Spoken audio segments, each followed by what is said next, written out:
Takže to lidi, toto je vlastně druhý pokus tam toho. A my teď s Davidem vlastně, my s Davidem teď půjdeme tam na ten červený kolotoč, já mu řeknu.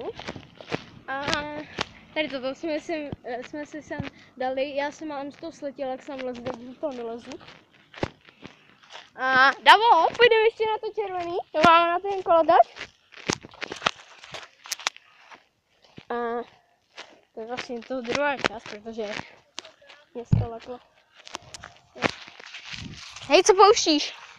Já nevím. Ježíš, co to je za písnička zase? Co si to tam pustí? Já nevím.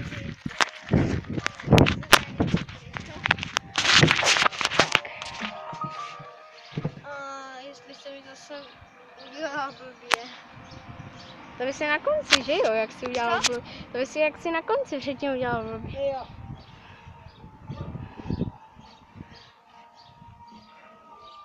Nebo natočíme potom challenge u mě doma, Jelly Beans. Já si jenom objednám, já jsem to nějak nemohl, ale já si objednám Jelly Beans a natočíme u mě doma Jelly Beans, jako kde třeba i vajco zkažený, že to bude challenge.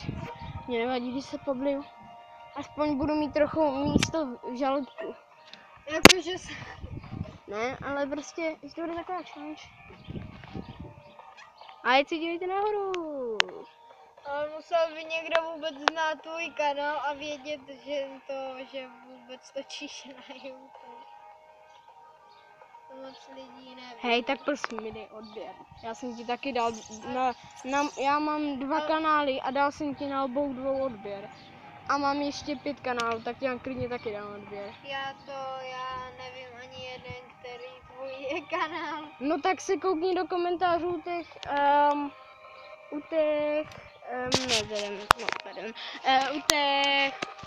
vlastních časů, a tam se jmenuje. Já jsem to psal taky. Ale co si mi tam dal, nebo co? Jo, Davo, táhni. Ne, pust to, já teď táhnu. Už někdo sem jde. Dobrý, tak, ahoj lidi, my už budeme končit. Tak čau.